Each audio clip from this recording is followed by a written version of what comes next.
Astrology की जब भी बात आती है, तो सबसे पहले आपके मन में ये सवाल ज़रूर आता होगा कि मेरा आने वाला भविष्य कैसा है? क्या हम उसे सुधार सकते हैं? क्या कुछ उपाय है जिससे आने वाले कष्ट में हम उससे कम निजात पा सकते हैं? आज हमारे साथ ऐसे ही शख्स हैं, आचार्य लवभूषण जी, जिन्हें सेलिब्रिटी एस्ट्रोलॉजर भी कहा जाता है, वास्तु एक्सपर्ट भी कहा जाता है और एक लाइन इनके लिए बहुत फेमस है, अमीरों के एस्ट्रोलॉजर। सर, अमीरों का एस्ट्रोलॉजर क्यों कहा जाता है? पहले तो आपका बहुत-बहुत स्वागत है हमारे। जी, धन्यवाद आपका। आपने मुझे बुलाया, आपका बहुत-बहुत धन्यवाद। तो सबसे पहले उन्होंने पूछा कि अमीरों का एस्ट्रोलॉजर क्यों कहा जाता है? तो अमीरों का जो वर्ड है सबसे पहले जो उसको पायनियर किया एस्ट्रोलॉजी के अंदर, वो हमने किया। तो इसमें क्या एस्ट्रोलॉजी आपकी मदद करती है, आपको एक रिच बनाने में, आपको पैसा देने में, आपको करोड़पति से अरबपति बनाने के अंदर। तो मैंने सबसे पहले अपने आप को इसके अंदर अमीर बनाया, अब मैं लोगों को बना रहा हूँ, इसलिए मुझे अमीरों का एस्ट्रोलॉजर कहा जाता है। आपकी स्टोरी हमने सुनी थी काफ़ी इंस्पायरिंग थी। अभी हम अपने दर्शकों को भी बताएँगे कि वो क्या थी स्टोरी और उनको भी बताएँगे। क्या कहीं इसका ऐसा रिलेशन तो नहीं है कि फीस बहुत ज़्यादा है या इसलिए अमीरों को एस्ट्रोलॉजर सिर्फ़ अमीर ही अफ़ोर्ड कर पाएँगे? और क्या एस्ट्रोलॉजी एक ऐसी चीज़ है जिसे सिर्फ़ अमीर ही अफ़ोर्ड कर सकते हैं? क्या कोई जो समाज में मतलब अच्छा उतना हार्डशिप कर रहा है, जो सिर्फ़ अपनी 2 वक़्त की रोटी ही अरेंज कर पा रहा है, क्या वो भी एस्ट्रोलॉजी में आकर के उसको प्रैक्टिस कर सकता है? देखिए, यहाँ पर मैं आपको बताना चाहूँगा कि जो आपने बोला कि सिर्फ़ अमीर ही इसको अफ़ोर्ड कर सकता है, मेरे को ऐसा नहीं है कि मैं अमीरों का नहीं, अमीर दिल वालों का एस्ट्रोलॉजर हूँ। तो ये भी बात मैं अपने आप को बोलता हूँ। तो सबसे पहले आप एक समझने की कोशिश कीजिए कि भारत में एस्ट्रोलॉजी को ना बहुत हल्के से लिया जाता है। यहाँ पर ये समझा जाता है कि ₹200 ₹100 देके हम पंडित जी के पास जाएँगे और कुछ भी पूछ कर आ जाएँगे। यदि आप इस विद्या को और इस एस्ट्रोलॉजी को हल्के से ले रहे हैं, तो फिर आप हो सकता है कि या फिर आप हर चीज़ को आपको लगता है कि मुझे फ्री में चाहिए, तो वो विद्या ये नहीं है। यह वह विद्या है जिससे आप अपने बारे में जान सकते हैं, आपको क्या करना चाहिए ये जान सकते हैं, आपको किस फ़ील्ड में जाना चाहिए ये जान सकते हैं। एक छोटा-सा गलत आइडिया, एक छोटा-सा गलत उपाय आपकी लाइफ़ को बिगाड़ सकता है, आपकी लाइफ़ को ख़राब कर सकता है। मुझे अमीरों का एस्ट्रोलॉजर इसलिए कहा जाता है कि मैं सामने वाले को बताता हूँ कि आपकी डेट ऑफ बर्थ देख के आपको कौन-सा काम करना चाहिए और कौन से ऐसे ग्रह हैं जो आपके शत्रु हैं और कौन से ऐसे ग्रह हैं जो आपके मित्र हैं। आपको अपने पास मित्रों की टोली इकट्ठी करनी है और शत्रु ग्रहों को अपने पास से दूर से निकालना है। जैसे अभी आप देखिए कि अभी सिद्दीकी जी का मर्डर हुआ है, तो सिद्दीकी जी के पास 5-6 गनमैन रहने चाहिए थे लेकिन उस वक़्त नहीं थे। तो यदि आपके पास ऐसे मित्रों की टोली आपके पास में रहेगी, तो शत्रु भी जल्दी से आप पे हमला नहीं कर पाएगा। तो आपको अपने पास ये हमला शत्रु कब कर पाता है जब वह आपको अकेला देखता है। तो हम एस्ट्रोलॉजी की मदद से आपके मित्र ग्रहों को आपके पास में लेकर आते हैं और शत्रु ग्रहों को आपसे दूर करते हैं। और आप जनरली देखते होंगे कि आपको जो चीज़ बहुत ज़्यादा लाइक करते हो, बहुत ज़्यादा पसंद करते हो, वह मित्र ग्रह की नहीं, वह शत्रु ग्रह की होती है। तो आप जैसे एक एस्ट्रोलॉजर ही आपको बता सकता है कि आपका मित्र ग्रह कौन से हैं और आपके शत्रु ग्रह कौन से हैं। आपको कौन-सा कलर पहनना चाहिए, आपको कौन-सा कलर नहीं पहनना चाहिए। महीने में 3 दिन ऐसे होते हैं जो आपके लिए शत्रु दिन होते हैं। आप उस दिन कोई भी काम शुरू करेंगे, तो वह काम आपका नहीं चलेगा और 3 दिन आपके लिए ऐसे हैं जो बहुत अच्छे दिन हैं। इसके अलावा और भी बहुत सारी बातें हैं कि महीने में 3 तिथियाँ ऐसी होती हैं जो अपूर्ण तिथि होती हैं। जैसे चतुर्थी, नवमी और चौदस। ये तिथि ऐसी है कि जभी भी कोई काम कर लो, इस दिन आपका काम पूरा होगा ही नहीं। चतुर्थी, नवमी और चौदस। तो इसी प्रकार से जो मैं आपको बताने की कोशिश करता हूँ कि एस्ट्रोलॉजी में कि आपको कौन-सी चीज़ें रोक रही हैं और किन चीज़ों की मदद से आप आगे बढ़ सकते हैं। तो इस प्रकार हम एस्ट्रोलॉजी से अमीर बन सकते हैं, चीज़ों को अपने साथ में कंट्रोल में लेके आ सकते हैं और जो हम चाहते हैं, वह हम नेचर से पा सकते हैं। सर, मैं सबसे पहले लेमैन क्वेश्चन से स्टार्ट करता हूँ। एज़ अ व्यूअर बहुत सारे लोग ऐसे भी होंगे हमारे जो शायद नहीं जानते होंगे। मैं उनकी तरफ से एक ये सवाल करना चाहता हूँ आपसे कि कैसे एस्ट्रोलॉजी से मैं अपने आने वाला फ्यूचर बदल सकता हूँ? क्या आने वाली मैं समस्याएँ बदल सकता हूँ? क्या कैसे मेरे ग्रहों से मेरे ऊपर जो संकट आने वाला है, मैं उसको बदल सकता हूँ? क्योंकि ये तो अभी तक जो शायद मेरा फ्यूचर आगे वाला आने वाला जो है वो शायद अभी तक नहीं डिसाइडेड है।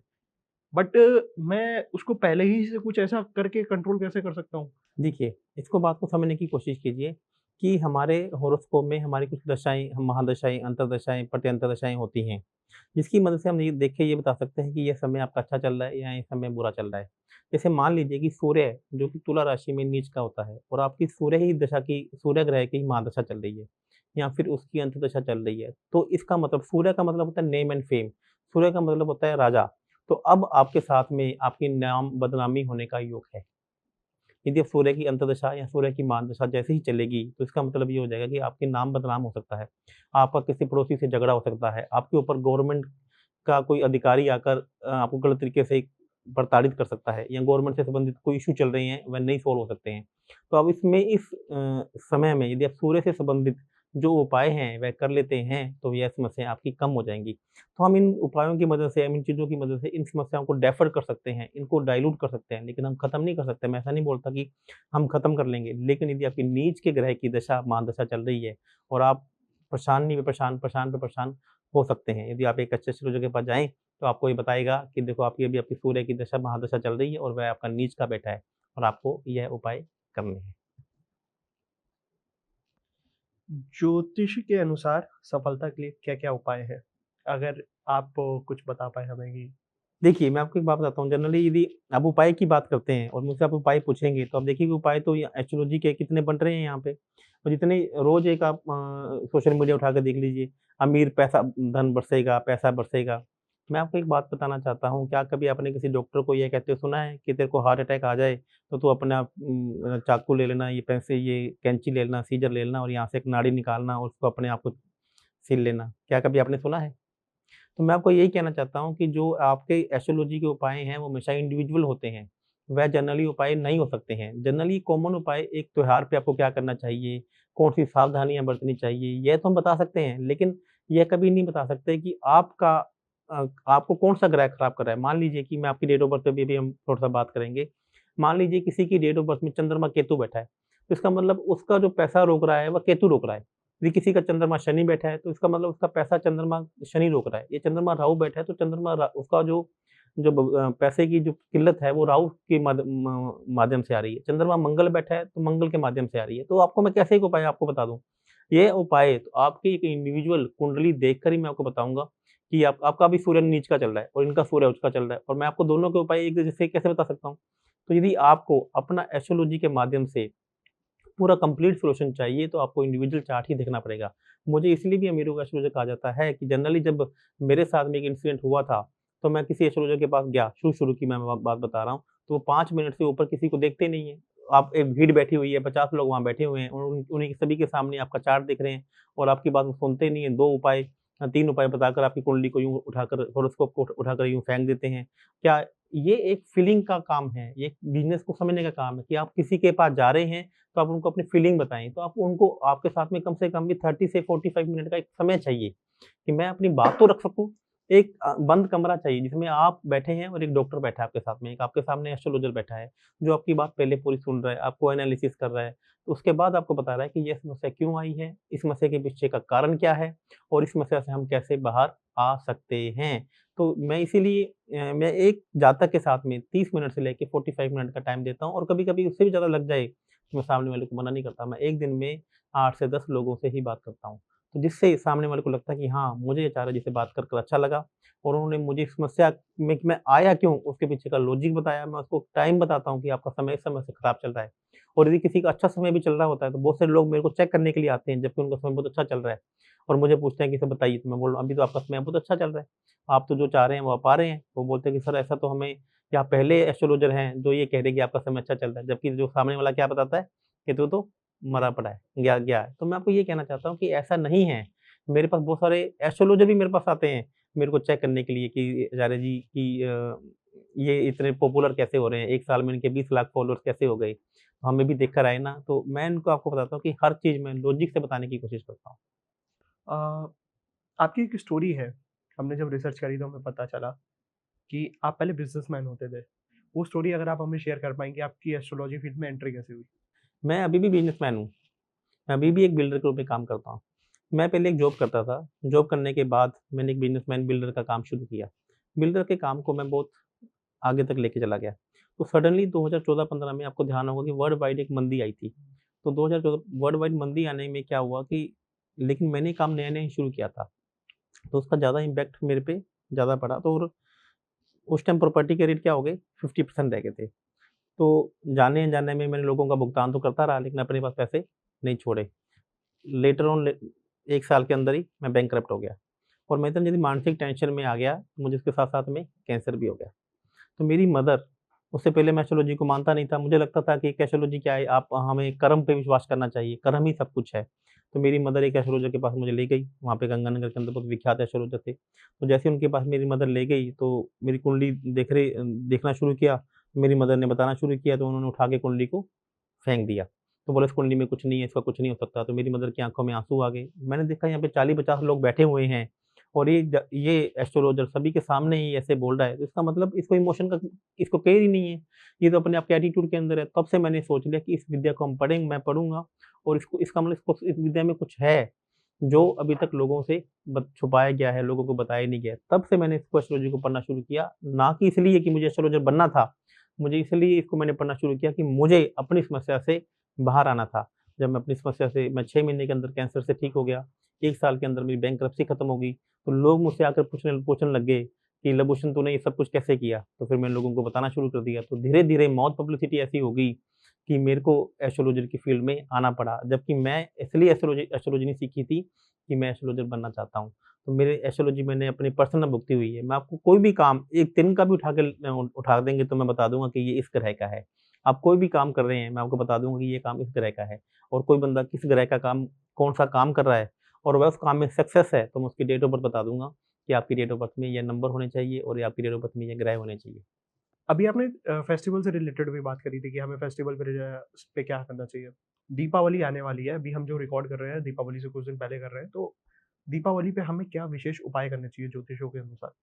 देखिए दीपावली यदि मैं हिंदू धर्म की बात करूँ या भारत की बात करूँ तो भारत का सबसे बड़ा फेस्टिवल है, सबसे बड़ा त्योहार है। यदि इस समय हमें दीपावली पे हम चाहते हैं कि लक्ष्मी जी हमारी तरफ आकर्षित हो, पैसा हमारी तरफ आकर्षित हो, जैसा सभी लोग जानते हैं कि हमें घर की साफ-सफाई करनी चाहिए। लेकिन ये तो एक आम बात होगी। उसके साथ मैं बताता हूँ कि एक फूल झाड़ू आपको मार्केट से लेकर आना चाहिए। फूल झाड़ी के ऊपर रोली से आपको तिलक करना चाहिए और उस फूल झाड़ू को आपको 1 साल के लिए किसी ऐसी जगह पर छुपा कर रख देना चाहिए, जहाँ पर उसको कोई भी देख ना सके। और इस बात की प्रार्थना करके कि हे माँ लक्ष्मी हम आपको स्थापित कर रहे हैं और अगले साल हम आपको निकाल लेंगे, तब तक आप हमारे घर में 10 गुना, 20 गुना, 100 गुना जो भी आप बरकत चाहते हैं वह कीजिए। और इसके साथ-साथ में मैंने लक्ष्मण जी की एक पोटली मैंने खुद ने एक डेवलप की है, रिसर्च कर की है, जिसमें 33 प्रकार की मैंने वस्तुएँ उसके अंदर डाली हैं, जिसको एनर्जाइज़ भी किया गया है। जिसमें आप यदि वह लक्ष्मी जी की पोटली आप अपने घर में भी स्थापित कर लेते हैं, तो मार्केट से आपको कहीं भी इधर-उधर भटकने की ज़रूरत नहीं है। उसमें ऐसे-ऐसे इंग्रीडिएंट्स मैंने डाले हैं, जो जिसका नाम भी मार्केट में आपने नहीं सुना होगा। यदि आप चाहेंगे तो मैं उसके इंग्रीडिएंट्स और उसकी पूरी जो पोटली के बारे में चर्चा भी आपको मैं डिटेल इसकी डाल दूँगा। और ये पोटली को आप घर में लक्ष्मी जी के दिन पूजा करके अपने जहाँ पे आप पैसा रखते हैं, वहाँ पे रख देंगे, तो लक्ष्मी जी आपकी तरफ आकर्षित होंगी। इसमें किसी भी प्रकार का डाउट नहीं है। दीपावली 31 अक्टूबर को है या 1 नवंबर? इसको भी लेकर के काफ़ी कब अभी इसमें बहुत सारे लोगों के बीच में संशय है, लेकिन यदि हमने इंडिया में कुछ लोग हैं, जो महारथी हैं, उनके साथ चर्चा करके ये फाइनल किया है कि हम जो दीपावली है, वह 31 अक्टूबर को ही मनाएँगे। दीपावली पे कुछ विशेष पूजा भी करनी चाहिए जैसे कि हम लोग को सब लोग गणेश लक्ष्मी स्थापित करते हैं। कुछ और भी रिलेटेड ऐसे ही पूजा जैसे अभी आपने एक झाड़ू वाला बताया, उसके अलावा भी और भी हमें कुछ और करना चाहिए? आपको नोटों की घड़ियाँ ला के रखनी चाहिए नई और उस लक्ष्मी माता जी की नोटों की घड़ियों की लक्ष्मी माता जी की पूजा करनी चाहिए। जितनी ज़्यादा नोटों की घड़ियाँ आप जो पूजा की थाली है, उसमें रख देते हैं, तो उतनी ही लक्ष्मी ये मान के चलिए लक्ष्मी जी आपसे प्रसन्न होंगी और वह नोटों की घड़ियाँ कोशिश कीजिए नई होनी चाहिए। आप एक चाँदी का सिक्का लेकर आइए, चाँदी के सिक्के की पूजा कीजिए और नोटों की लक्ष्मी जी की पूजा कीजिए और लक्ष्मी जी को अपने घर में आमंत्रित कीजिए। उन्हें बोलिए कि मैं आपको अपने घर में स्थापित कर रहा हूँ और आप मेरे यहाँ पर चिरकाल तक मतलब लॉन्ग समय समय तक मेरे साथ में रहें।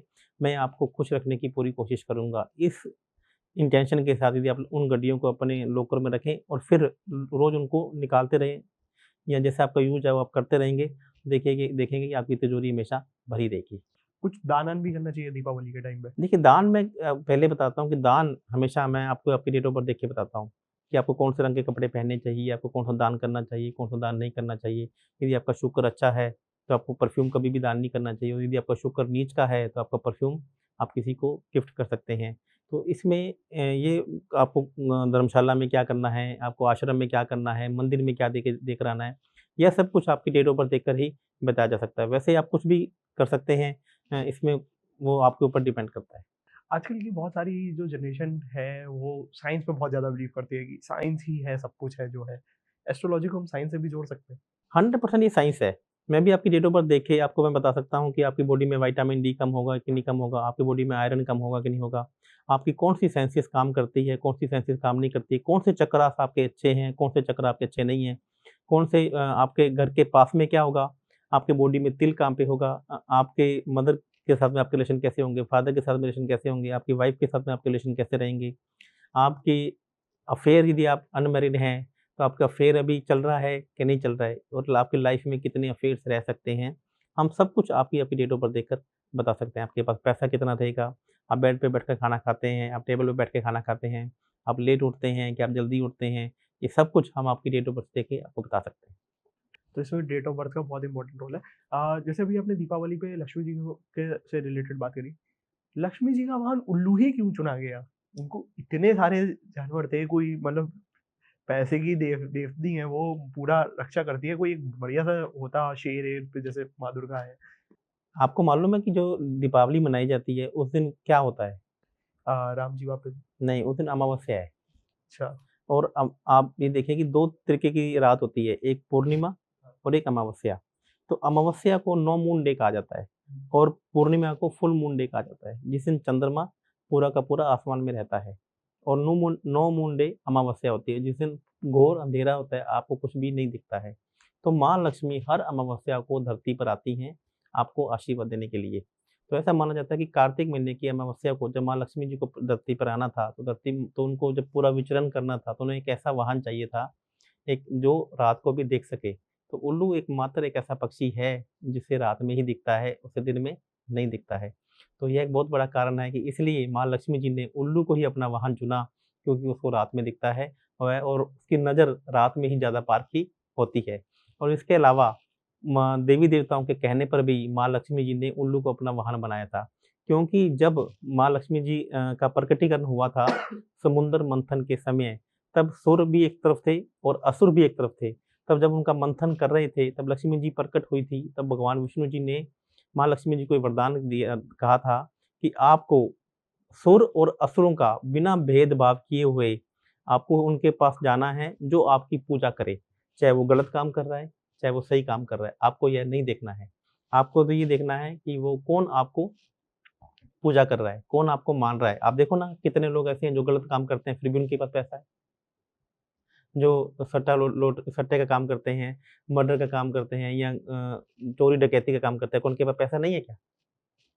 बताइए ना मेरे को। बिल्कुल सही बात है। हाँ, तो आप इस तो उनकी ये कई बार वरदान सोच है। में भी पड़ जाते थे कि ये इनके पास वरदान है कैसे आ माँ रहा है। लक्ष्मी जी को कि आपको ये नहीं देखना कि वो अच्छे काम कर रहा है कि बुरे काम कर रहा है। यह देखना शनि महाराज जी का काम है। कर्मों के देवता कौन है?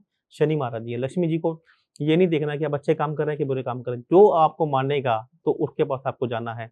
तो इसलिए देवी-देवताओं के कहने पर उनको उल्लू का वाहन भी दिया गया कि जैसे ही उसके कर्मों का अंत आ जाए, अब उसके पास वहाँ से लक्ष्मी जी को उठाना है, तो आपने कहा ना कि उल्लू का पट्टा है, आपने सुना होगा। हुँ। तो भैया ये उसको फिर ऐसे-ऐसे उल्लू उसका दिमाग घुमा दिया जाता है, कि वो लाइफ़ में गलत डिसीज़न लेता है और वहीं से रातों-रात वह बर्बाद हो जाता है। तो इसलिए इसको कहा कि लक्ष्मी माता जी उल्लू को बिठा दिया कि आप गलत डिसीज़न लेगा, जैसे ही देवी-देवताओं को लगा कि अब इसका समय अंत आ चुका है, तो रातों-रात उसको डिसीज़न गलत लेते हैं और रातों-रात वो बर्बाद हो जाता है और उसको उल्लू पे बिठा के माँ लक्ष्मी देवी-देवताओं के पास वापिस आ जाती है। तो यह 2 कारण है कि इसलिए माँ लक्ष्मी जी का वाहन उल्लू दिया गया है। एक और ऐसे ही सवाल था कि जब देवी जी राक्षसों का वध कर रही थी, तो बाकी सारे जो देवी-देवताओं थे, वो कहाँ चले गए थे? विष्णु जी हो गए, ब्रह्मा जी हो गए, शंकर जी हो गए। शंकर जी हो गए। आपने ये बात बोली माँ काली के संदर्भ हाँ। में बोली होगी कि माँ काली जी जी, ने जी, जी। महिषासुर का वध हाँ, किया, जब माँ काली जी ने रक्त बीज का वध किया, हाँ, शेरावाली माता जी ने वध किया था महिषासुर का और माँ काली ने वध किया था रक्त बीज का। बीच का। तो जब इन असुरों ने भगवान ब्रह्मा जी को खुश करके वरदान लिए थे, तो उन्होंने बोला कि हमें कोई मार ना सके। हुँ, हमें रक्त बीज ने बोला था कि मेरी रक्त गिरेगी तो मैं रक्त गिरेगा तो एक रक्त बीज और पैदा हो पैदा जाएगा हाँ, और मुझे कोई भी मार ना सके, मेरे को ऐसा वरदान दीजिए। तो ब्रह्मा जी ने कहा कि ऐसा नहीं हो सकता कि जिसका जन्म हुआ है वह जो मुझे जो जीवन है नश्वर है, आपको मरना तो पड़ेगा।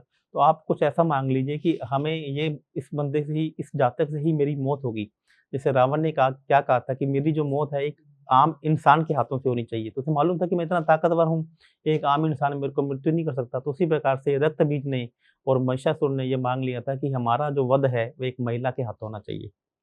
तो हम महिला से मर दें। कि उन्हें एक उस बात से घमंड हो गया था कि मैं एक महिला के हाथों से हम मर नहीं पाएँगे। उन्होंने कहा था कि जब भी मेरा किसी से युद्ध हो तो कोई भी देवी देवता मेरे बीच में ना आए और महिला के हाथों से ही मैं मरूँ, मेरा वध होए। क्योंकि उन्हें मालूम था कि महिला तो मेरा कुछ बिगाड़ पाएगी नहीं। तभी माँ पार्वती जी ने श शेरों वाली माता का रूप लिया और महिषासुर का वध किया और रक्त बीज का वध करने के लिए माँ पार्वती जी को माँ काली का स्वरूप धारण करना पड़ा और उनके जो रक्त थे उन्होंने उनको रक्त को पिया और रक्त बीज का वध किया।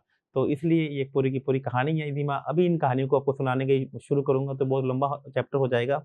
इस सबके पीछे कहानी है कि गणेश जी का जो वाहन है वह चूहा क्यों है? गणेश जी का दंत एक दंत क्यों है? गणेश जी का जन्म क्यों हुआ? गणेश जी के पीछे भी एक कहानी है कि गणेश जी को पैदा करने वाले महागणेश जी हैं। लक्ष्मी जी का जन्म क्यों हुआ? लक्ष्मी जी के पीछे कहानी है, महालक्ष्मी जी इनके पीछे हैं। सरस्वती माँ महासरस्वती, काली के पीछे महाकाली। इन पूरे संसार को 2 ही लोग चला रहे हैं। एक काल जिसको 2 ही लोग कंट्रोल करते हैं, महाकाली, काली और महाकाल, शिव और शक्ति। तो तभी आप देखिए कि 12 ज्योतिर्लिंग हैं और 12 ही राशि हैं और 12 ही महीने होते हैं। एक दिन में 24 घंटे होते हैं और 12 लगन होते हैं और एक लगन 2 घंटे का होता है।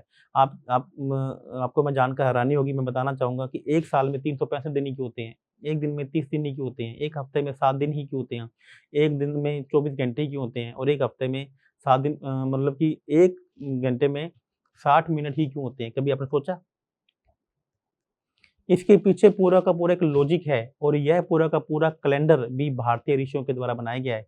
मैं आपको बताना चाहूँगा कि आपको सबको पता है कि भारतीय अभी जो कैलेंडर है वो कौन-सा ईयर चल रहा है?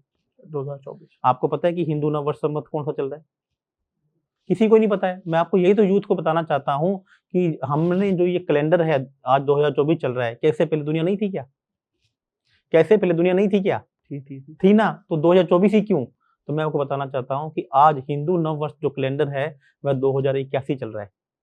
क्या 2081 से पूर्व दुनिया नहीं थी? थी। तो ऐसा क्यों? क्योंकि विक्रम संवत आपने सुना होगा विक्रम संवत 2081। तो विक्रमादित्य नाम के एक राजा हुए थे 2081 वर्ष पूर्व। उनका एस्ट्रोलॉजी में बहुत ज़्यादा विश्वास था।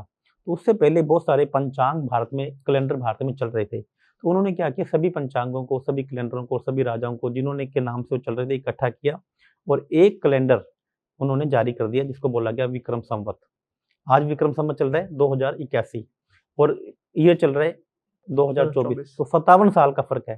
तो इससे पहले पूरे विश्व में कैलेंडर थे, किसी ने 250 दिन बना रखे थे साल में, किसी ने 300 दिन बना रखे थे, किसी ने 10 महीने बना रखे थे, किसी ने 8 महीने बना रखे थे। आप गूगल उठाइए ना, आप चेक कीजिए, यूनान वालों का अलग कैलेंडर था, मिस्र वालों का अलग कैलेंडर था, हर देश के अलग कैलेंडर थे, लेकिन किसी के पास भी उसका कोई पैरामीटर नहीं था।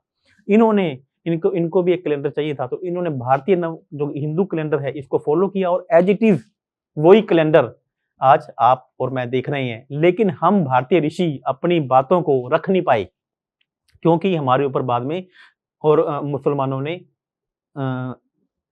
आक्रमण कर दिया और हमारे सब जो ग्रंथ थे वो उठाकर ले गए, बाहर फॉरेन में ले गए और हमारे जो ग्रंथ थे वो जला दिए गए।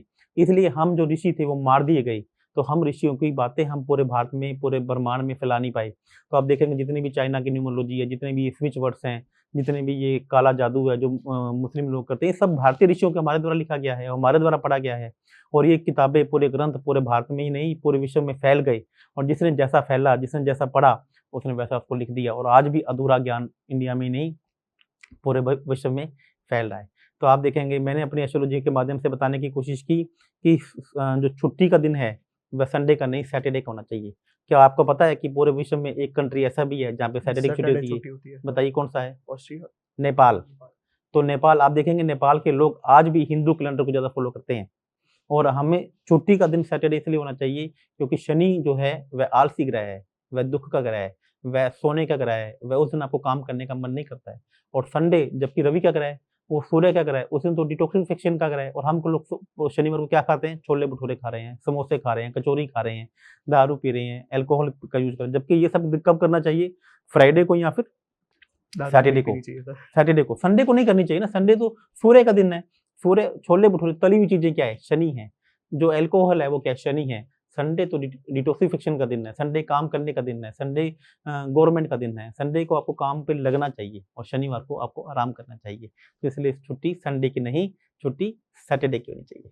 सर आपने एस्ट्रोलॉजी के बारे में बताया, आप जैसे प्रैक्टिस करते हैं तो एस्ट्रोलॉजी भी है, न्यूमरोलॉजी भी है, इनमें से सबसे ज़्यादा पावरफुल कौन सी है और आप किसे ही ज़्यादा परफेक्ट? 100% एस्ट्रोलॉजी। इसमें तो कोई डाउट ही नहीं है, लेकिन मैं न्यूमरोलॉजी भी करता हूँ, मैं एस्ट्रोलॉजी भी करता हूँ और मैं वास्तु भी करता हूँ। इसमें कोई डाउट ही नहीं है कि जो एस्ट्रोलॉजी है वह इन तीनों जो जितनी भी साइंस है भारत में, चाहे वो किसी भी प्रकार की साइंस है, उसमें एस्ट्रोलॉजी ही सबका फादर है। अब एक मैं आपको बात बताता हूँ कि एस्ट्रोलॉजी में किन-किन की बात की जाती है, ग्रहों की बात की जाती है, राशियों की बात की जाती है, नक्षत्रों की बात की जाती है और नक्षत्र के चरण की बात की जाती है। जबकि न्यूमरोलॉजी में किसकी बात की जाती है? सिर्फ़ और सिर्फ़ ग्रहों की बात की जाती है। ना राशियों की बात की जाती है, ना नक्षत्र की बात की जाती है। तो मतलब एस्ट्रोलॉजी में जो न्यूमरोलॉजी है, वो एक एमबीबीएस ही आपको बताती है। और जो एस्ट्रोलॉजी है, वो एमबीबीएस के साथ में आपको डीएम, एमडी या आपने कौन-कौन से कोर्स कर रखे हैं, ये बताती है। भारत में जितने भी न्यूमरोलॉजिस्ट हैं, कुछ लोग इस बात का दावा करते हैं कि मैं 20 साल से कर रहा हूँ, कुछ कह रहे हैं कि मैं 25 साल से पढ़ा रहा हूँ, कुछ 24 साल से पढ़ा रहा हूँ। क्या उन्होंने कभी एस्ट्रोलॉजी पढ़ने की कोशिश की? क्या आप मुझे बता सकते हैं कि एस्ट्रोलॉजी के बिना न्यूमरोलॉजी हो सकती है? और क्या आप जानते हैं कि न्यूमरोलॉजी किसने लिखी थी? आप जानते हैं? न्यूमरोलॉजी कीरो के द्वारा लिखी गई थी और कीरो जो भारतीय ऋषि है ही नहीं है, वो तो 1919 में इंडिया में आए थे एस्ट्रोलॉजी सीखने के लिए। एस्ट्रोलॉजी उनके समझ में नहीं आई, उनके पल्ले नहीं पड़ी, तो उन्होंने चाइनीज़ न्यूमरोलॉजी की मदद से एक न्यूमरोलॉजी लिख दी और हम लोग उसी को ही बढ़ाए जा रहे हैं, बढ़ाए जा रहे हैं, बढ़ाए जा रहे हैं। अरे भैया, एक आपको यदि आपकी लाइफ में सही पाथ देखना है, तो न्यूमरोलॉजी के साथ-साथ आपको एस्ट्रोलॉजी को तो फॉलो करना ही पड़ेगा।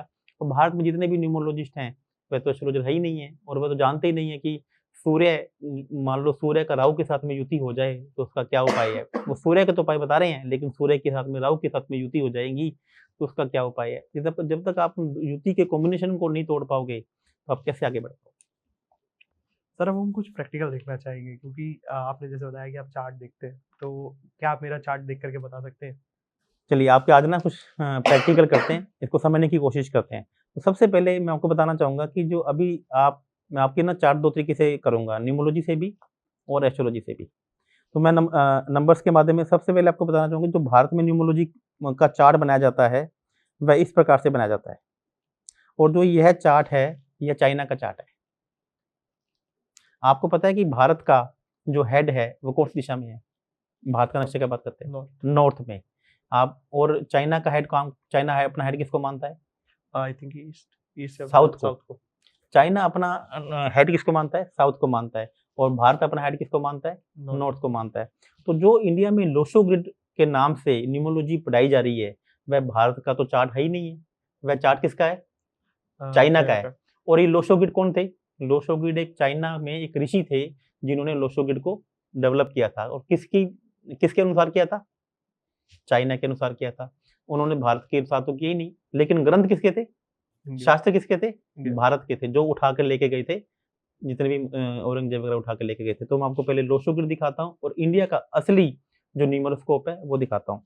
तो देखिए कि उन्होंने बोला कि चाइना वालों ने कि ऊपर साउथ होता है, उन्होंने ऊपर साउथ लिखा। आप देखेंगे कि इस तरीके से वो चार्ट बनाते हैं।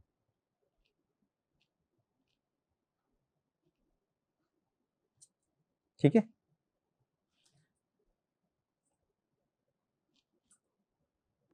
जबकि ये चार्ट किसका है? ये चार्ट चाइना का चार्ट है, क्योंकि यहाँ पर आप देखेंगे कि साउथ ऊपर दिखा रहा है। ठीक है। जबकि भारत के अनुसार हम हेड किसको मानते हैं? नॉर्थ। नॉर्थ को मानते हैं। तो हम देखेंगे कि तो आपको जो आपका असली जो इंडिया का जो न्यूमरोस्कोप है, वो ऐसे बनेगा।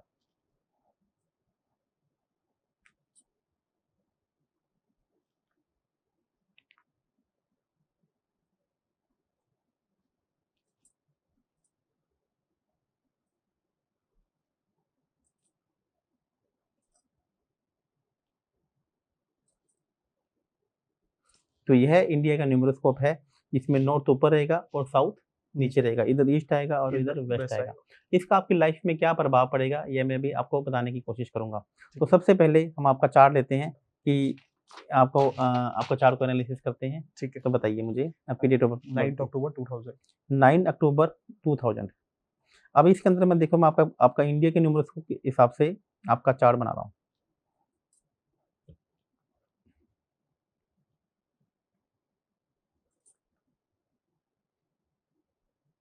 9, 10, 10 तो 12।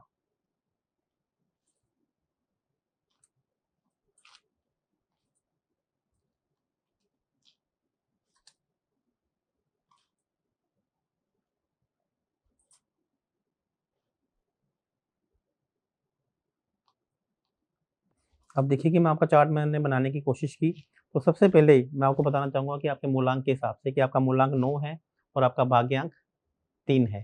तो जिनका भी मूलांक 9 होता है, वह मंगल ग्रह से रूल होते हैं। अब जिसका भी मंगल ग्रह से रूल होता है, वो ऐसे आदमी बहुत ज़्यादा ह्यूमैनिटेरियन होते हैं।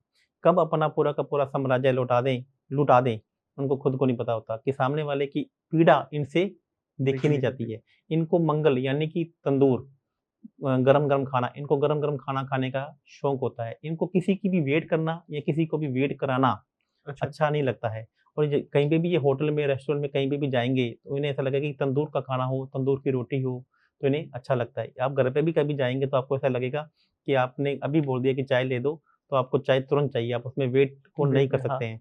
और आप चाय भी या खाना भी खाएँगे तो आप गरम-गरम खाना खा जाएँगे। दूसरा तो आदमी चाय की चुस्कियाँ लेता रहेगा और आप चाय कब पी जाएँगे, ये सामने वाले को पता भी नहीं लगेगा।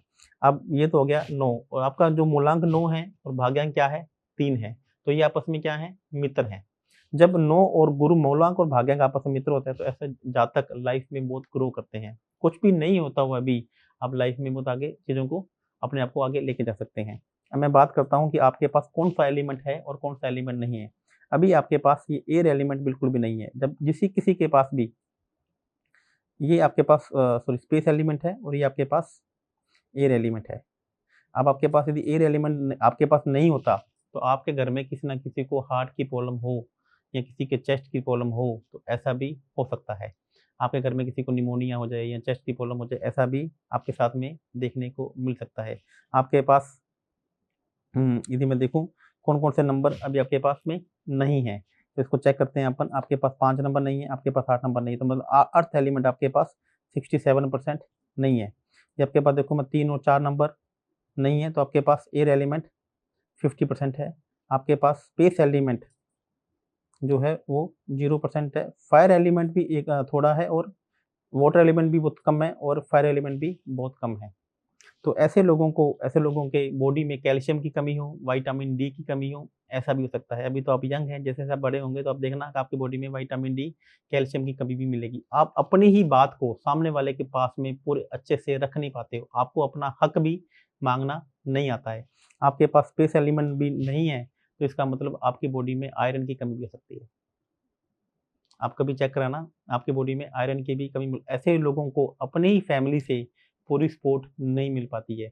ऐसा लगता है कि मुझे जितना मेरी फैमिली से मिलना चाहिए था या अपनी फैमिली से ही आप अपनी बात को कहने में, अपना हक माँगने में जैसे होता है ना कि प्रॉपर्टी होती है, पापा की प्रॉपर्टी है या एंसेस्टर की प्रॉपर्टी है, ऐसे लोग वो चीज़ें भी अपने परिवार वालों से नहीं माँग पाते हैं। अब मैं आपकी बात करता हूँ 5 इंद्रियों के बारे में। 5 इंद्रियाँ आपने सुनी हुई हैं? ठीक।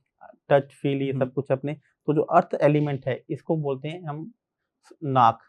तो आपके घर में किसी न किसी को नाक से संबंधित प्रॉब्लम भी मुझे ही आपको खुद को है ना, तो ये नाक से संबंधित प्रॉब्लम भी हो सकती है क्योंकि आपके पास जो अर्थ एलिमेंट है वो है ही नहीं है, 33% तो आपने बोला कि नाक की आपको समस्या खुद में है। यदि मैं आपको बात करता हूँ, एयर एलिमेंट की बात करता हूँ, तो इसे बोलते हैं हार्ट मैंने बोला कि इसे हम स्किन की प्रॉब्लम भी कहते हैं।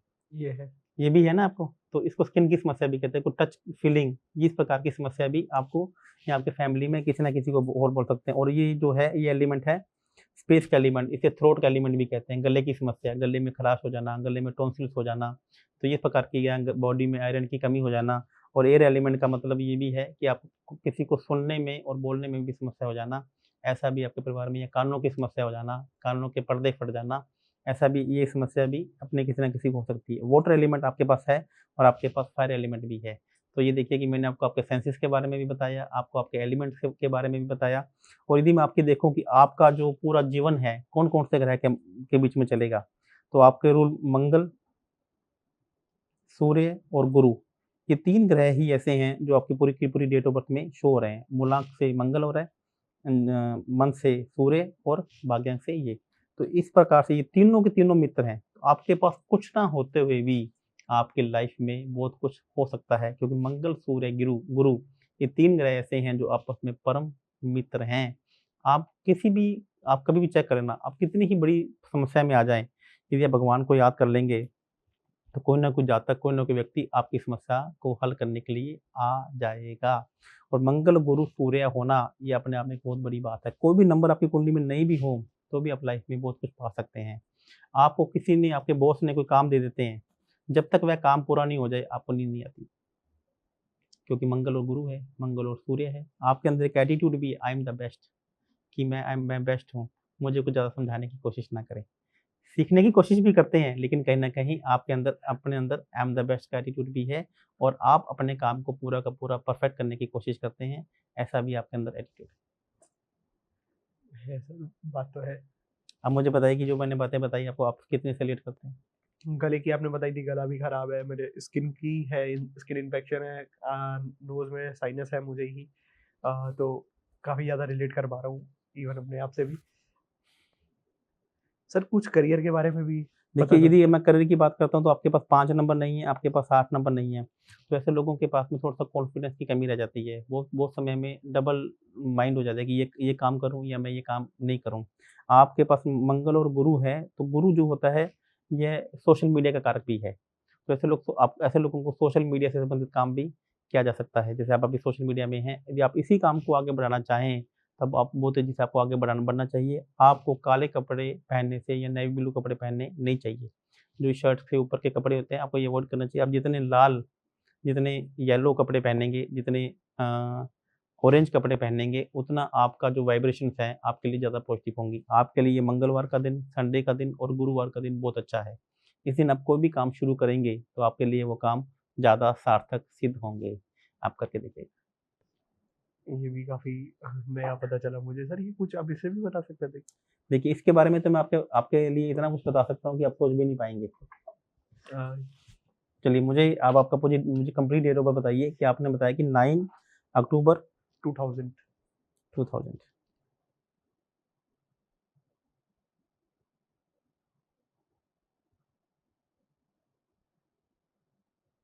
आपका नाम क्या लिखते हैं आप? अंश कपूर।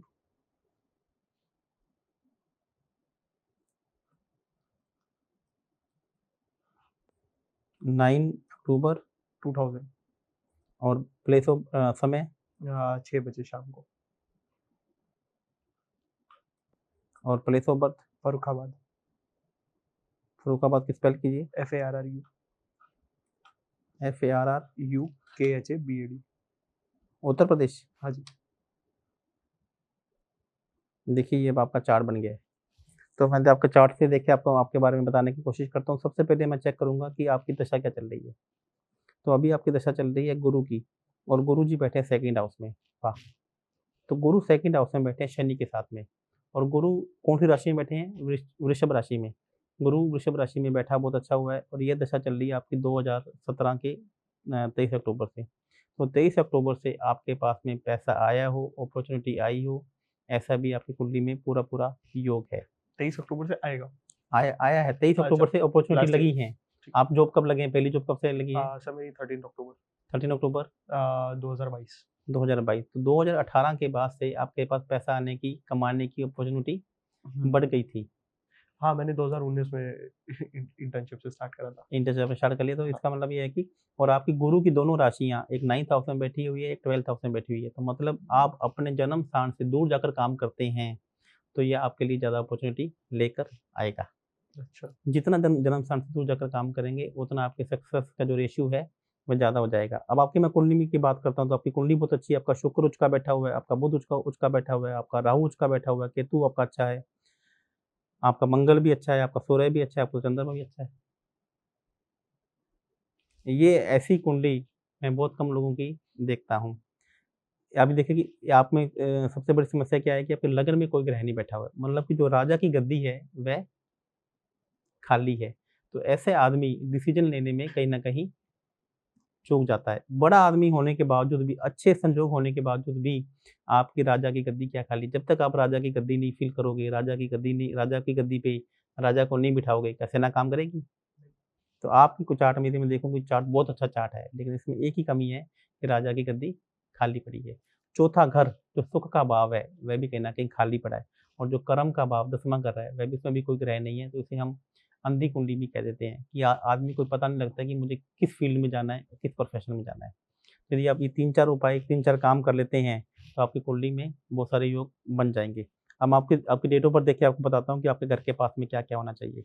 ऐसा हो सकता है कि आपके घर से 500 मीटर या 1 किलोमीटर के अंदर-अंदर कोई प्लेग्राउंड या जिम भी हो सकता है, या ऐसी कोई चीज़ हो सकती है जहाँ बच्चे गेम खेलते हों या काम करते खेलते हों। सर मेरे होम टाउन या फिर जहाँ पे मैं अभी रह रहा हूँ, आपके होम टाउन में ज़्यादा काम करेगा और जहाँ पे आप रहते हैं, यहाँ पे भी हो सकता है। यहाँ पे है, यहाँ पे जहाँ पे मैं रह रहा हूँ, वहाँ पे जस्ट बगल में स्पोर्ट्स कॉम्प्लेक्स है। स्पोर्ट्स कॉम्प्लेक्स है ना? हाँ, देखिए, आपके घर के पास में कुछ छोटे बच्चों का ट्यूशन सेंटर, पार्क या एटीएम भी होना चाहिए।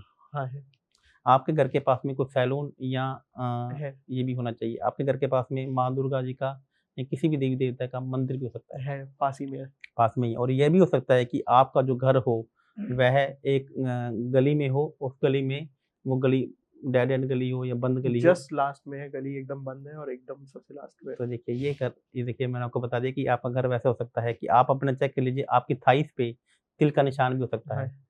आपके नाभि के पास भी तिल का निशान हो सकता है और आपके सिर के पीछे या कहीं पे भी तिल का निशान हो सकता है। थाई पे है मेरे। थाई पे है ना? हाँ, तो अब ये देखिए, आपकी मैं बात करता हूँ, आपके फादर के पैरों में भी कोई समस्या हो सकती है। मेरे पापा की एक पैर में 4 उँगली और एक में 3 है। देखिए, ये एस्ट्रोलॉजी। और आपकी लाइफ में कभी न कभी कोई ऐसी समस्या भी आ सकती है कि जब आप अपने आप को ये आप सोच लेंगे कि मुझे अब जीना नहीं है। सुसाइडल थॉट भी आपकी लाइफ में पक्का आएगा। ऐसा टाइम भी आ सकता है, लेकिन ऐसा करेंगे भी तो कुछ होगा नहीं। लेकिन ऐसा लाइफ में ऐसा एक समय भी आएगा जब आप ये सोचेंगे कि मुझे सुसाइडल में जाना है, मुझे जीना नहीं है। और चंद्रमा शनि की राशि में बैठा हुआ है, तो पैसा कितना भी आ जाए, आपकी इनकम का मैक्सिमम हिस्सा ईएमआई में, रेंट में या वहाँ चला जाता है। हाँ, सर इसको ओवरकम करने के लिए क्या है? आप मैरिड हैं या अनमैरिड हैं? अनमैरिड है। यदि आप अभी आपको मैं ये भी बता देता हूँ कि आपका कोई अफ़ेयर भी रहेगा, तो 1 या 2 अफ़ेयर रहेंगे, लेकिन वो जो सामने वाली लड़की होगी, मोस्टली आपसे डबल माइंड गेम खेलेगी, डबल माइंड करेगी आपसे। अच्छा, दिखने में कुछ और होगी और अंदर से कुछ और होगी। वो गुस्से वाली भी होंगी और वह इगोइस्टिक भी होंगी, सुनेंगी आपकी लेकिन करेंगी मन की। हाँ, और उनका जो नेचर होगा ना, उनका भी वेट करने का नेचर बिल्कुल नहीं होगा, उनको गुस्सा ज़्यादा आएगा। और यदि जो आपकी वाइफ़ होंगी, वह दिखने में सुंदर होंगी, इसमें कोई डाउट नहीं, और वह वर्किंग भी होंगी। और आपकी जो वाइफ़ शादी होने के बाद आपका जो भाग्य है, वह डबल ट्रिपल हो जाएगा। अच्छा।